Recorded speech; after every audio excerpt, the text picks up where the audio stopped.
Shalom dan selamat pagi kepada jemaat Tuhan.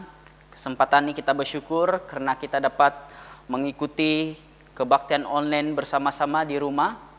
Mari kita siapkan hati kita untuk memuliakan Tuhan. Tuhan beserta kamu dan beserta kamu juga. Saya gembira bila mereka berkata kepada saya, marilah kita pergi ke rumah Tuhan. Hai, marilah kita menyanyi kepada Tuhan. Mari kita bersorak dengan sukacita kepada Juru Selamat yang Maha Kuasa. Allah itu roh, kita harus menyembah Dia dalam roh dan kebenaran. Kemuliaan kepada Allah Bapa, Anak dan Roh Kudus. Puji Tuhan sekarang dan selama-lamanya. Amin.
jaga jiwa yang ada senantiasa. Menuntun hidupku, pelita jiwaku, kini ku hidup bagimu.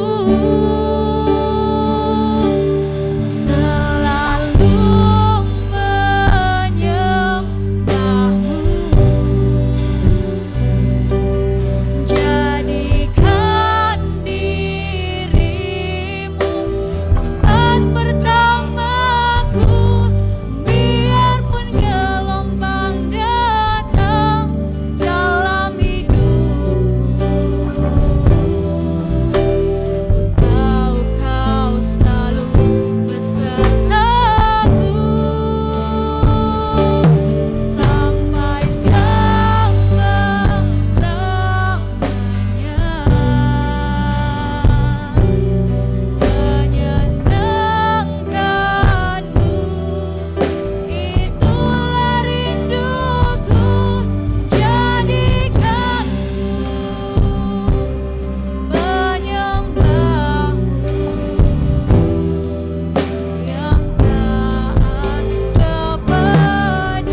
bersama-sama pengakuan iman Naisin. Saya percaya kepada Allah yang tunggal, Bapa yang Maha Kuasa, Pencipta langit dan bumi. Saya percaya kepada Tuhan Yesus Kristus, Anak Tunggal Allah, yang dilahirkan oleh anak darah Maria. Dia menderita semasa pemerintahan Pontius Pilatus. Dia disalibkan, mati lalu dikuburkan. Pada hari yang ketiga dia bangkit, dia naik ke surga, dia duduk di sebelah kanan Bapa. Dia akan datang kembali untuk menghakimi orang yang masih hidup dan yang sudah mati. Saya percaya kepada Roh Kudus, gereja sedunia yang kudus, dan daripada rasul-rasul, pengampunan dosa, kebangkitan hidup, dan kehidupan yang kekal. Amin. Shalom jemaat Tuhan, apa kabar semuanya? Semoga kita semua dalam keadaan yang baik dan sehat. Dan saya percaya penyertaan Tuhan selalu beserta dengan kita. Dan kita bersyukur pada pagi hari ini kita boleh beribadah bersama-sama keluarga kita, maupun ada yang beribadah secara individu. Dan bagaimanapun cara kita beribadah, yang penting hati kita sungguh-sungguh mencari Tuhan pada pagi hari ini. Jadi kita teruskan dengan pengumuman kita yang pertama, yaitu kita sekarang mengalu-alukan untuk setiap jemaat Tuhan untuk memiliki buku hukum Sogit yang ditulis oleh Din Musa Ambai yang berharga RM20 saja. Anda boleh berhubungi pejabat gereja untuk menempa ataupun mendapatkan buku ini. Saya sangat mendorong untuk kita boleh memiliki buku ini, di mana kita juga boleh banyak hal yang kita boleh pelajari melalui buku ini. Yang seterusnya, kita juga terus menggalakkan untuk setiap jemaat Tuhan untuk memberikan persembahan persepuluhan kita. Sungguh pun pada masa ini kita menghadapi COVID-19, di mana kita di bawah perintah kawalan pergerakan, ya, dan kita juga terus mendorong jemaat Tuhan walaupun dalam keadaan yang sukar ini. Marilah kita terus belajar di dalam susah sukar kita belajar bersyukur untuk memberi kepada Tuhan. Dan seterusnya, yang ketiga, kita terus mendorong jemaat Tuhan untuk terlibat di dalam kempen Batu Bata. Ya, kita bersyukur juga ada beberapa jemaat yang sudah mulai respon dan memberikan borang dan uang sebagai tanda mereka menyokong program ataupun kempen Batu Bata ini. Dan sebentar nanti kita akan menyaksikan video untuk kita melihat, dan video ini akan lebih mendorong kita untuk menyokong kempen Batu Bata. Sekian dari saya, semoga Tuhan terus memberkati dan melindungi kita semua. Amin. Sogit atau korban darah adalah satu daripada unsur-unsur kepercayaan dan amalan tempatan di negeri Sabah, khususnya dalam kalangan masyarakat animistik. Peraturan dan sistem perundangan mereka juga telah dipengaruhi oleh unsur kepercayaan tersebut. Undang-undang tempatan yang dimaksudkan ialah hukum Sogit. Persoalannya ialah, bolehkah orang Kristian terlibat secara langsung dalam upacara korban darah? Apakah orang-orang Kristian masih perlu menogit atau memberikan pembayaran sogit sesuai dengan tuntutan hukum sogit atau tidak? Sekiranya orang Kristian telah didapati bersalah di bawah hukum sogit, apakah sogit tradisi masih perlu dilaksanakan bagi mereka sebagai orang-orang yang telah ditebus dengan darah korban Yesus Kristus? Apakah mereka dianggap sebagai pencemar kedaulatan undang-undang sekiranya mereka tidak memenuhi tuntutan hukum sogit? Persoalan ini dirungkai dalam buku Penerapan Nilai-Nilai Alkitabiah di dalam pelaksanaan hukum sogit dalam kalangan masyarakat Kristian.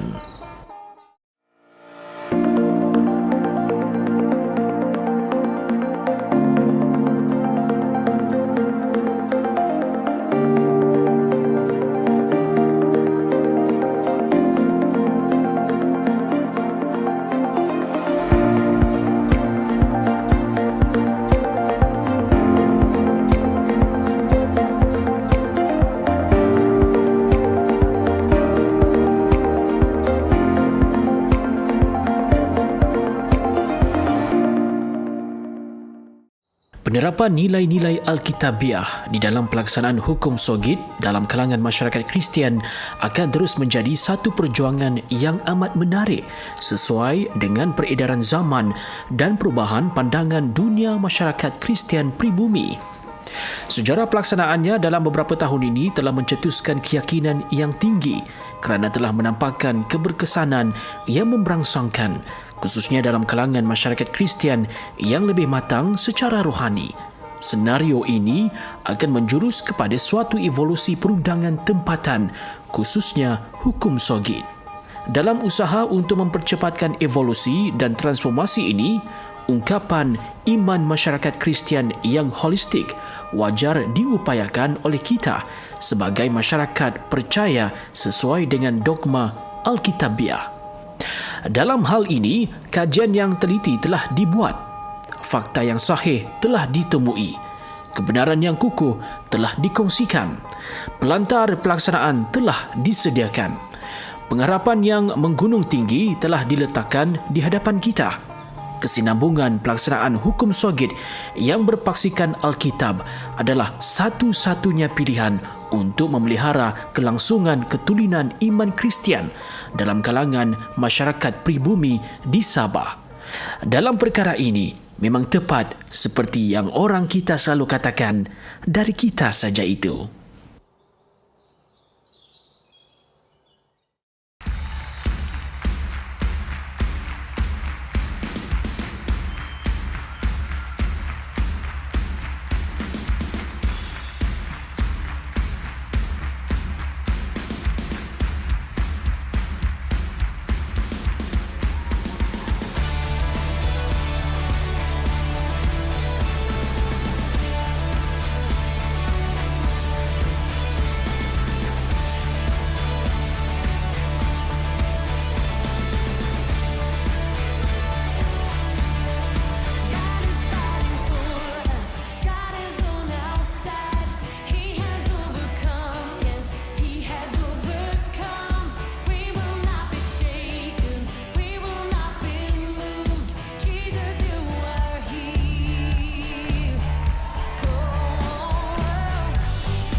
Nama Bapa, Anak, dan Roh Kudus. Amin.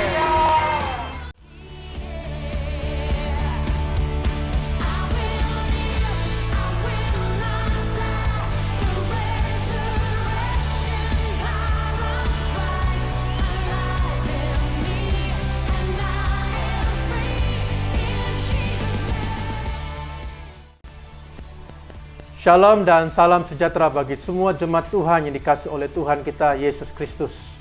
Kita bersyukur perkembangan dan usaha pemimpin dan jemaat dalam perancangan pembangunan gereja baru. Dalam beberapa tahun ini kita telah berdoa dan bertindak. Kita melihat perkembangan positif.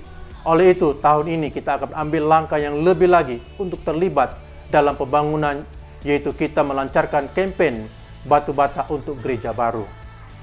Dan pihak gereja juga telah membuat risalah atau borang kampanye pembelian batu bata. Di dalam borang ini juga tercatat bagaimana Anda untuk mengisinya dan menurut kerelaan untuk Anda memberi sumbangan. Misalnya, 1 bata, RM1, 5 bata, RM5, 50 bata, RM50, 100 bata, RM100. Dan ini satu dorongan melalui panggilan Anda atau kerelaan Anda untuk terlibat dalam kampanye batu bata. Dan Anda boleh memberi secara tunai atau secara perbankan atas talian.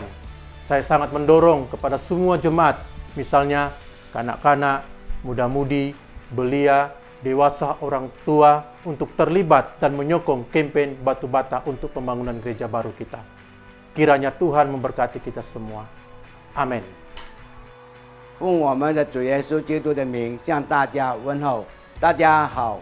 这里有一项好消息，那就是圣公会孟加大的教堂将要新建一座新的教堂。我们以瓦砖项目的活动来推行这个新堂会筹备资金，所以我们希望大家都有一个意念，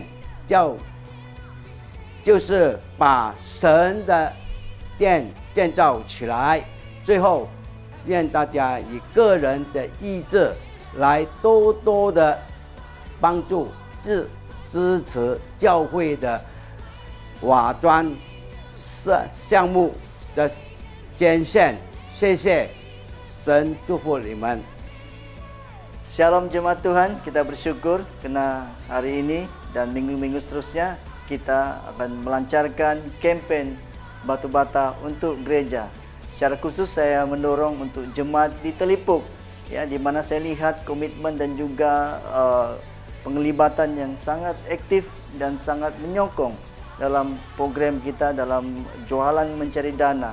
Oleh itu saya terus mendorong kepada setiap jemaat agar boleh terlibat sama dan menyokong program kampanye batu bata ini. Semoga Tuhan memberkati kita lewat program ini dan kita melihat bagaimana kebaikan Tuhan tercurah di tengah-tengah kita, bagi gereja kita, bagi keluarga kita. Amin. Shalom. The purpose of New Lord's House will bring us glory for generations to come. Please support our brick campaigns. Jesus love you. Amen. Kami menyokong. We support this campaign. Kami pun menyokong.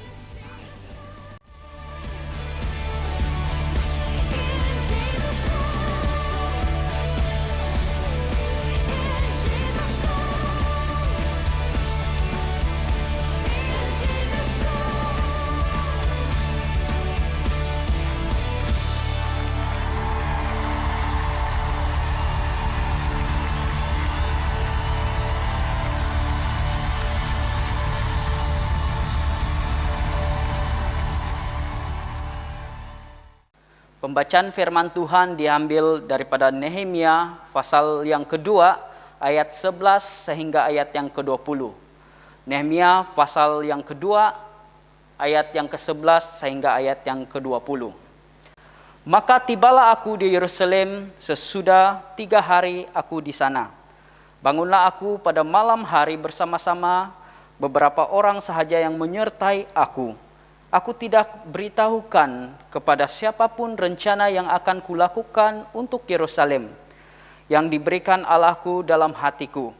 Juga tidak ada lain binatang kepadaku kecuali yang kutunggangi.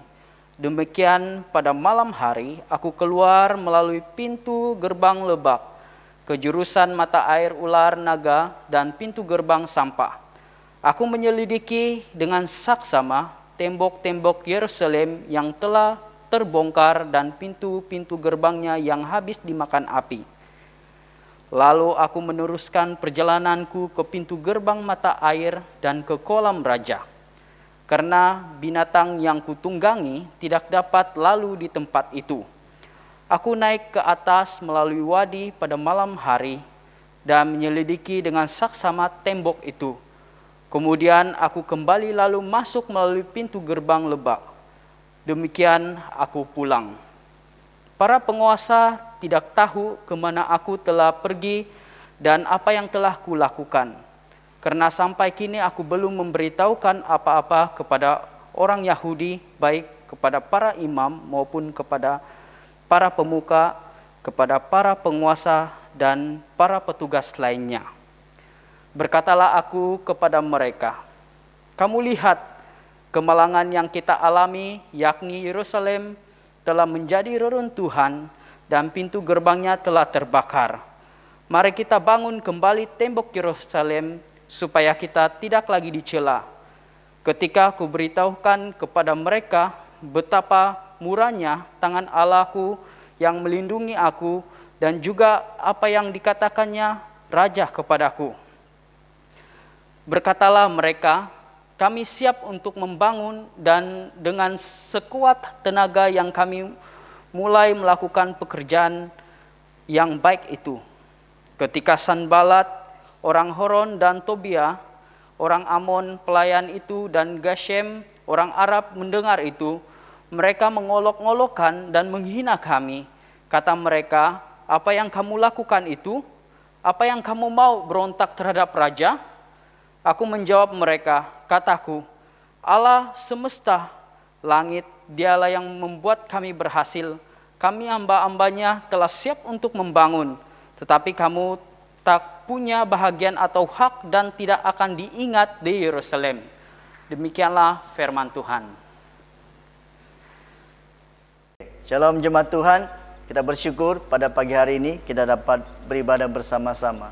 Sebelum kita mendengarkan khotbah kita ataupun belajar firman Tuhan, mari kita berdoa. Bapa di surga, kami bersyukur Tuhan untuk pada pagi hari ini kami dapat bersama-sama datang beribadah. Dan kami berdoa Tuhan, biarlah kiranya Engkau sendiri yang mengurapi kami satu persatu Tuhan, sehingga kami dapat belajar firman-Mu dan menerapkan setiap apa yang kami pelajari. Hamba-Mu Tuhan tidak punya apa-apa, melainkan hamba-Mu bersandar kepada Roh Kudus-Mu yang akan memberikan kami pengertian, sehingga firman-Mu menguatkan kami. Inilah doa kami Tuhan, dalam nama Yesus kami berdoa dan ucap syukur. Amin. Kita sudah membaca dalam Nehemia pasal 2 dari ayat 11 hingga 20, di mana saya mengangkat temanya memfokuskan visi kepada tindakan. Apa itu visi dan kenapa perlu ada tindakan? Untuk kita mencapai visi ataupun doa ataupun keinginan kita, kita harus ada tindakan. Dan konteks pada saat ini kita juga berdoa, beriman satu hari nanti kita ada membangun gereja yang baru. Kita ada visi, tapi kita perlu terjemahkannya ataupun menetapkan suatu tindakan ataupun menyusun satu program tindakan bagaimana kita harus mengatur dan membangun rumah Tuhan yang baru, ya kan? Jadi saat ini kita juga mau fokuskan di dalam perikop Nehemia ini, dalam konteks Nehemia, di mana pada zaman ini Nehemia dan umat-umat Israel baru pulang dari pembuangan. Tetapi Nehemia pada masa itu dia masih tinggal di Susan, masih berada di Susan dan tinggal di istana raja sebagai juru minum kepada Raja Artasasta, ya, yaitu raja kerajaan Persia.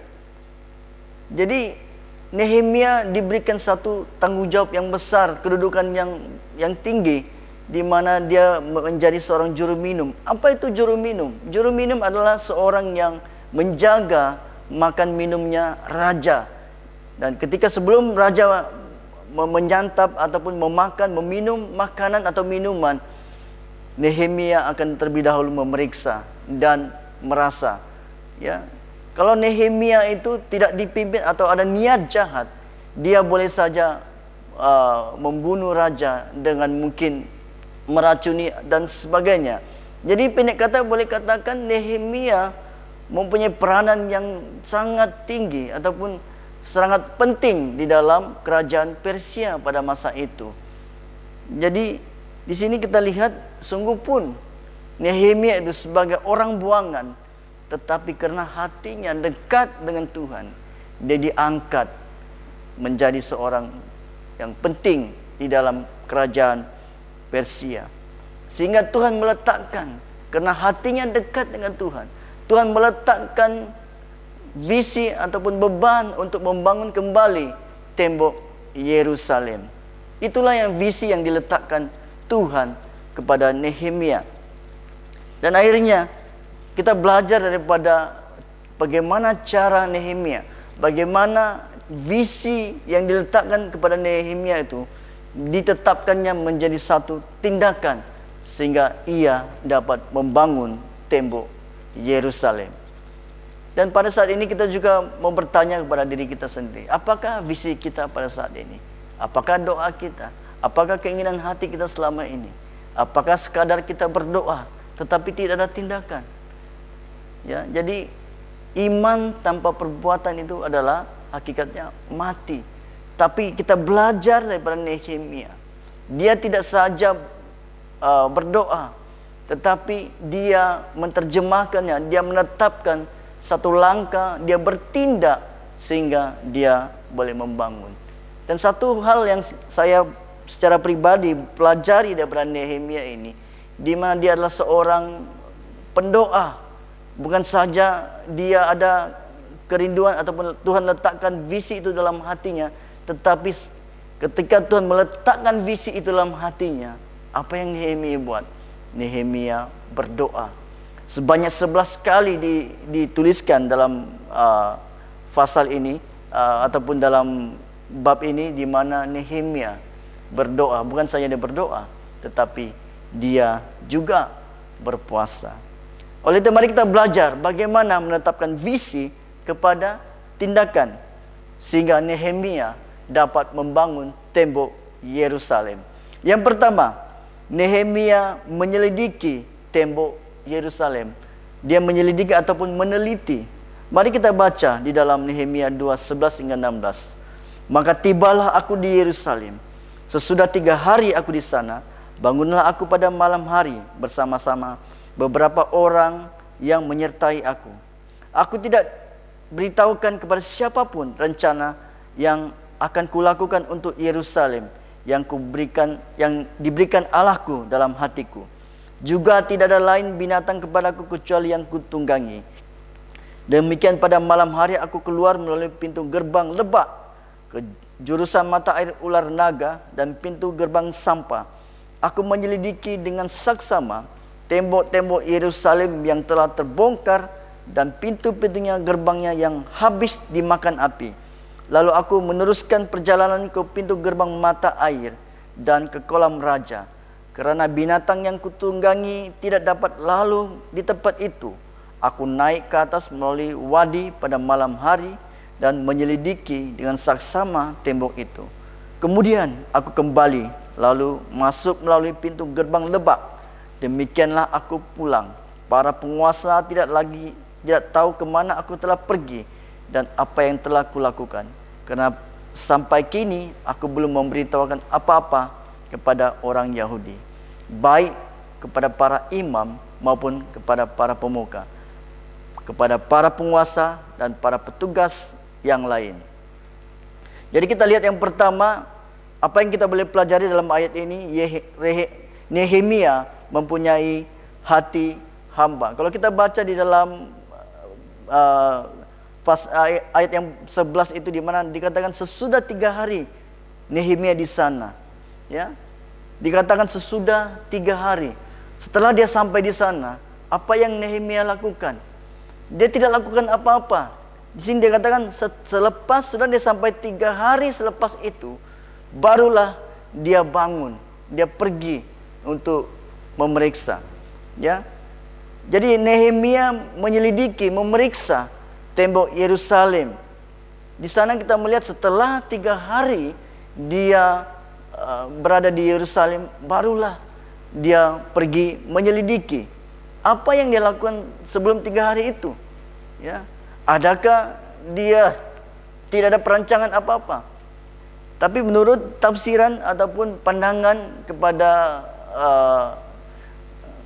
penulis buku mengatakan bahwa Nehemia, ada tafsir mengatakan Nehemia sedang berdoa. Karena dia tahu keterbatasannya sebagai manusia, maka dia menyelidiki selepas 3 hari. Apa yang dia buat sebelum 3 hari? Ada yang mengatakan dia berdoa. Karena sebelum tadi kita mendengar, kita dapat membaca ada 11 kali dalam pasal 1 dan pasal 2, ada 11 kali Nehemia berdoa. Bukan saja dia berdoa, dia berpuasa. Jadi artinya dia tidak mengandalkan dirinya sendiri, dia mencari Tuhan, ya. Karena dia tahu dia tidak mampu. Orang-orang di sana sudah lama ada Ramai orang yang sudah pulang daripada pembuangan pada masa itu. Tapi selama mereka tinggal di Yerusalem, mereka tidak mampu buat apa-apa. Kalau mereka boleh buat, mungkin lama sudah lama orang-orang Israel ataupun orang yang sudah mendahului pergi kembali ke Yerusalem itu, mereka sudah lama membangun tembok itu. Tetapi kenyataannya mereka langsung tidak membangunnya. Sebab itulah Nehemia datang, dia berdoa, dan selepas dia berdoa, dia meneliti ataupun menyelidiki. Kenapa dia harus menyelidiki?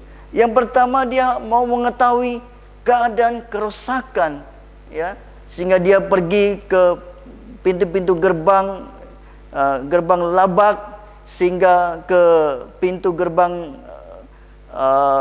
di sini katakan pintu gerbang sampah, ya. Dia menyelidiki keadaan kerusakan yang berlaku pada setiap tembok Yerusalem itu. Dan juga dia menyelidiki, ketika dia sudah menyelidiki, dia dapat merancang bagaimana dia harus melakukannya. Karena dia tahu dia tidak dapat melakukannya sendiri. Bahkan Nehemia sebenarnya sebelum dia pergi ke Yerusalem itu, dia sudah mendapat surat kuasa daripada Raja Artasasta, di mana memberikan dia kuasa untuk mengatur apapun yang dia mau lakukan. Tetapi apa yang diambil pendekatan oleh Nehemia, dia menyelidiki, artinya dia coba cari tahu dan bagaimana mengatur untuk membangun kembali kota tembok Yerusalem ini. Jadi di sini kita lihat bagaimana Nehemia mengumpul maklumat dan membuat perancangan di dalam pembangunan kota tembok Yerusalem ini. Dan akhirnya kita melihat bagaimana Nehemia menyelidiki tembok Yerusalem itu dan mulai merancang pembangunan bagi tembok Yerusalem itu. Setelah Nehemia menyelidiki, dia akhirnya sadar dia tidak dapat melaksanakan sendiri pembangunan ataupun pembinaan semula tembok Yerusalem. Apa yang dia buat? Yang kedua, Nehemia meyakinkan para pemimpin supaya dia tidak melakukannya seorang diri. Ada orang-orang yang dapat bekerja sama dengan Nehemia. Sebab itu dia meyakinkan, dia coba meyakinkan para pemimpin supaya mereka boleh terlibat sama di dalam pembangunan tembok Yerusalem. Mari kita baca dalam Nehemia 2:17 hingga 18. Sini katanya, berkatalah aku, kamu melihat kemalangan yang kita alami, yakni Yerusalem telah menjadi reruntuhan dan pintu-pintu gerbangnya telah terbakar. Mari kita membangun kembali tembok Yerusalem supaya kita tidak dicela ketika kuberitahukan kepada mereka betapa murahnya tangan Allahku yang melindungi aku.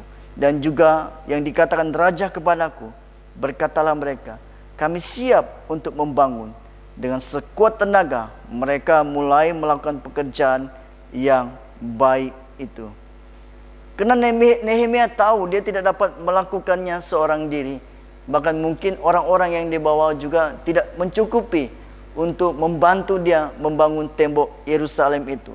Sebab itulah dia memerlukan rakan sekerja dan dia meyakinkan para pemimpin supaya mereka terlibat sama. Tapi bagaimana Nehemia meyakinkan mereka? Dia mengajak mereka melihat kembali apa yang telah berlaku. Di sini kita melihat kata, kamu melihat kemalangan yang kita alami. Apa arti kemalangan? Malapetaka yang mereka alami setelah mereka diserang dan dihancurkan oleh kerajaan Babel dan Persia. Jadi Nehemia mengingatkan mereka kembali betapa pentingnya membangun kembali tembok Yerusalem. Mereka sudah membangun bait suci, ya, sebelumnya, tetapi mereka Nehemia mengingatkan mereka tentang kemalangan yang kita alami, supaya mereka sadar betapa pentingnya. Ini meyakinkan lagi pemimpin-pemimpin supaya melihat lebih jauh ke hadapan untuk menjaga kota mereka. Betapa pentingnya kota Yerusalem, tembok Yerusalem pada masa itu. Yang kedua, Nehemia memberikan kesaksian bagaimana Tuhan menyertai dia. Ya, dia menyadari bahwa dia harus meyakinkan para pemimpin ini. Tapi bagaimana dia menunjukkan kesaksiannya ketika Nehemia mau mengajukan visinya kepada raja. Ketika dia menghidangkan makanan kepada raja, ia bersedih dan muram. Dan ini satu tindakan yang sangat membahayakan Nehemia. Bagi seorang pelayan raja yang mukanya muram dan bersedih ketika melayan raja, sudah pasti akan dijatuhi hukuman mati pada masa itu. Tetapi apa yang berlaku pada Nehemia? Karena pertolongan Tuhan, sehingga raja bertanya kepada dia, sehingga raja mengaturkan berbelas kasihan kepada dia dan mengizinkan Nehemia kembali ke Yerusalem untuk membangun tembok. Jadi kesaksiannya sangat mendorong para pemimpin pada masa itu.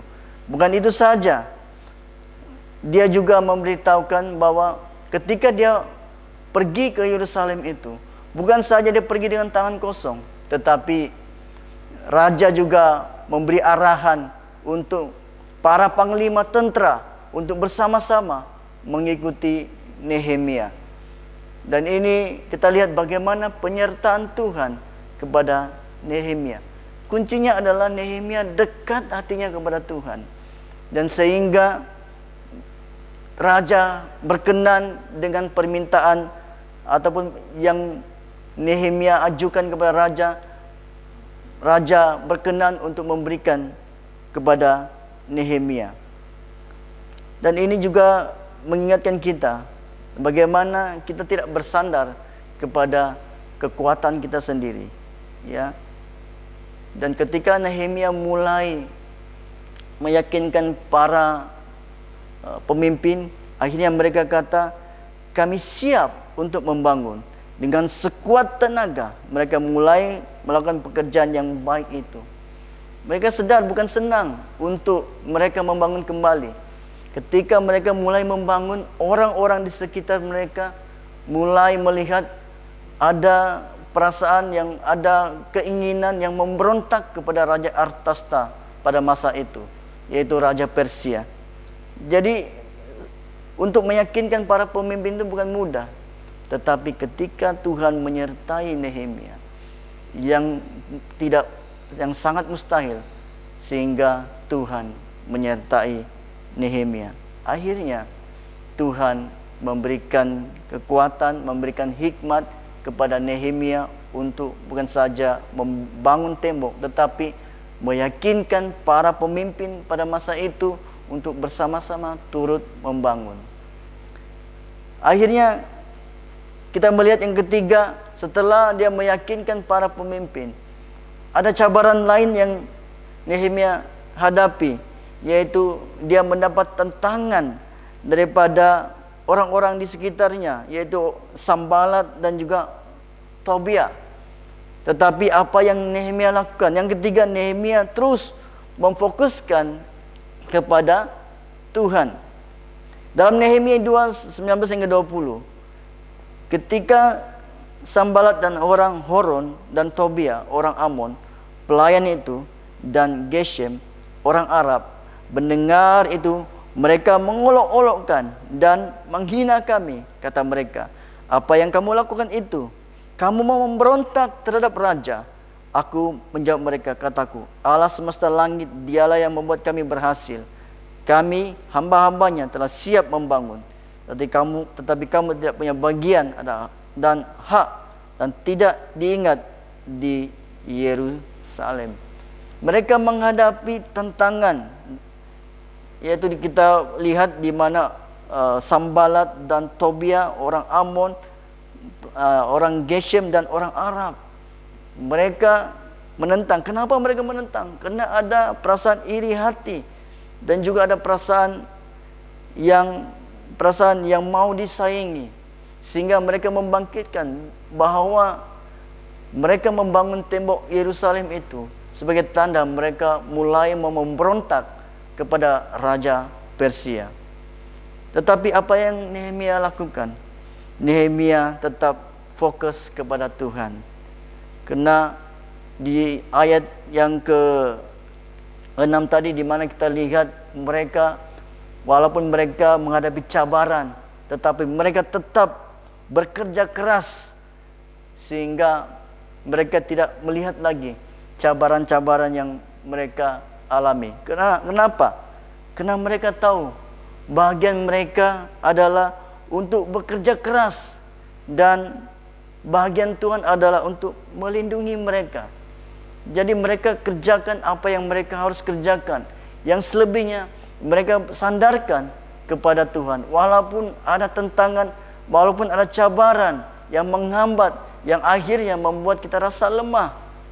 Tapi Nehemia di sini katanya dia tetap fokus kepada Tuhan, dan dia percaya Tuhan menyertai.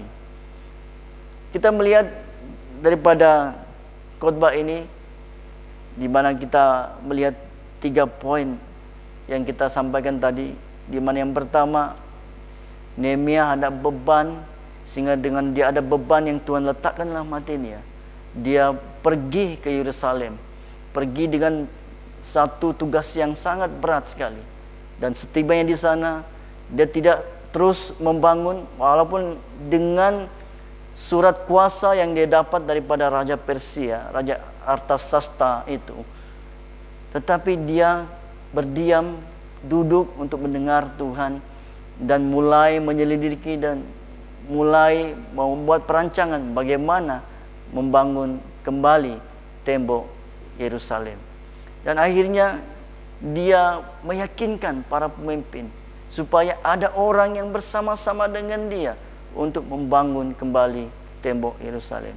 Bukan itu saja, setelah itu dia dapat cabarannya, yaitu cabaran di mana ada penentang-penentang di sekitar penduduk Yerusalem itu yang mau menghalang mereka membangun kembali tembok Yerusalem. Dan hari ini sebagai konteks kita di dalam gereja pada masa ini, di mana kita juga mau membangun rumah Tuhan, ya. Jadi kita berdoa supaya Tuhan juga memberikan hati dan visi seperti Nehemia. Biarlah hati kita diletakkan visi itu, dan hati kita sungguh-sungguh mau melihat pembangunan ini berjalan dengan kehendak dan pimpinan Tuhan. Bahkan kita berdoa supaya setiap pemimpin di dalam gereja kita bersama-sama satu hati, seperti yang Nehemia lakukan. Dia meyakinkan para pemimpin, dan pemimpin yang mendengar kesaksian, mendengar dorongan Nehemia, sehingga mereka melihat apa yang Nehemia lakukan ini adalah berasal dari Tuhan, dan sehingga mereka bekerja keras membangun tembok Yerusalem. Hari ini kita juga melihat bagaimana para pemimpin kita sudah mengusahakan yang terbaik, sudah meyakinkan kita bahwa kita harus membangun rumah Tuhan, untuk di mana kita bersama-sama boleh beribadah, dan kita percaya inilah kehendak Tuhan, inilah hati Tuhan untuk diletakkan kepada kita semua, dan akhirnya kita akan respon kepada Tuhan. Dan dalam kita bersemangat membangun, mungkin ada juga cabaran-cabaran yang kita hadapi, mungkin juga ada suara-suara yang melemahkan kita. Sekarang ini masa pandemik, masa ini semua orang kesempitan, masa ini semua orang kekurangan. Apakah kita masih membangun? Tetapi mari kita lihat bagaimana Nehemia. Dia tidak melihat pada kekurangan, dia tidak melihat pada cabaran, tapi dia melihat apa? Dia memfokuskan kepada Tuhan. Apa dia katanya? Allah semesta langit, dialah yang membuat kami berhasil. Tuhanlah yang akan menyediakan segala sesuatu. Dan Tuhanlah yang akan memberikan berkat.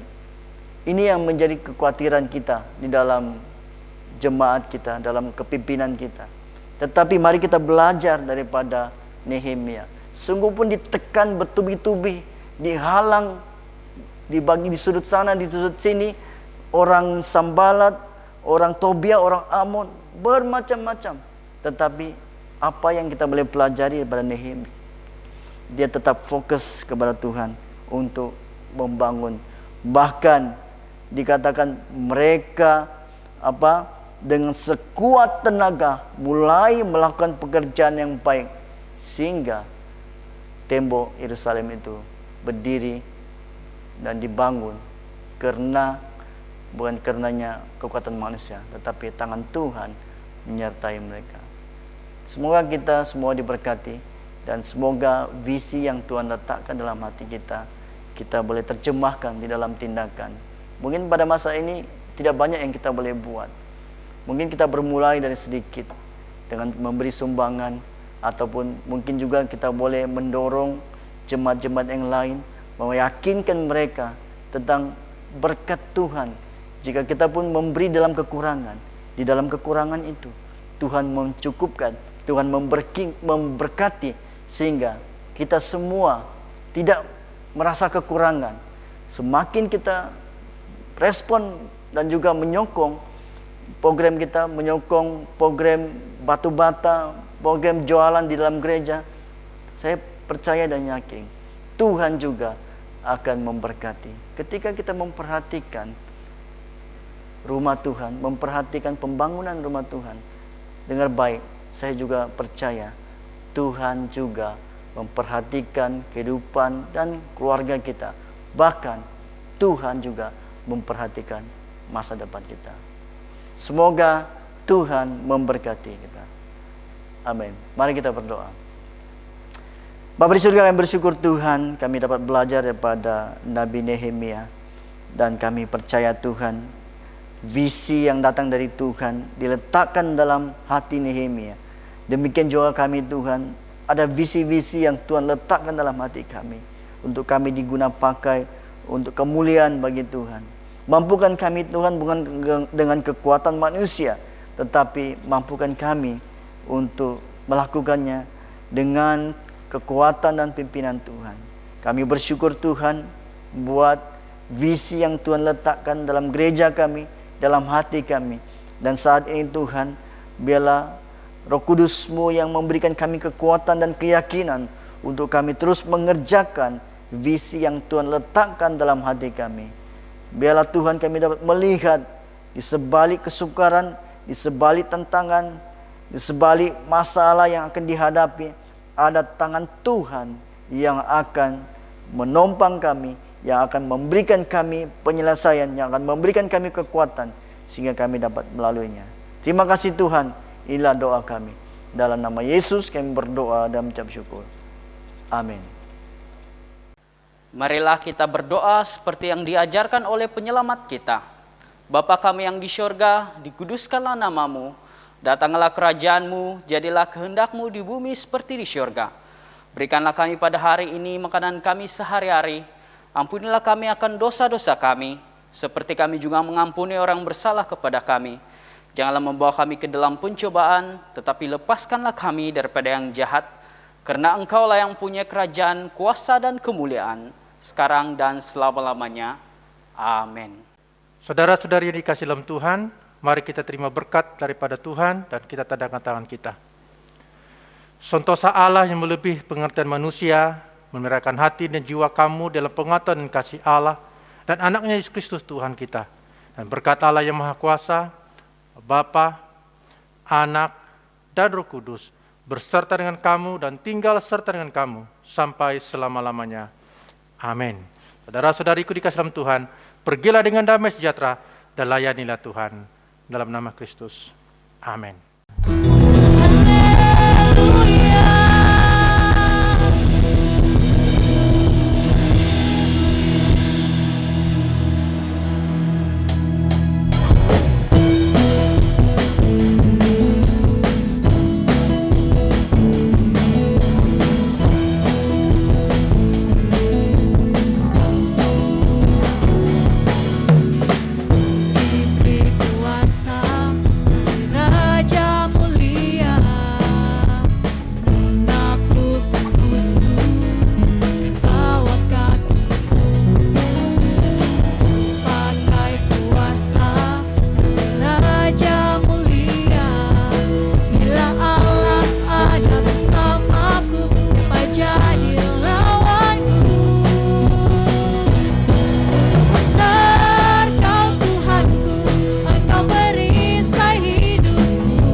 minggu depan. Tuhan memberkati.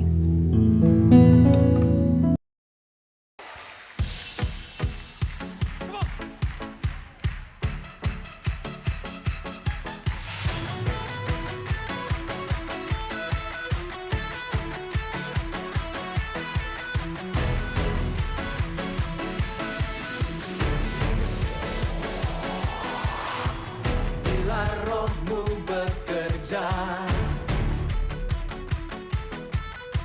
tiada yang dapat hentikan. Ada lawatan besar membakar hati yang menyembah. Katakan, kami siap, nyatakanlah bumbu dahsyat kuasa-Mu tak pernah berubah. Kau yang terhebat takkan terkalahkan. Bumbu dahsyat lawatan-Mu tercurah atasku. Kau yang terhebat takkan terkalahkan. Tepuk tangan dong yang paling meriah bagi Tuhan kita.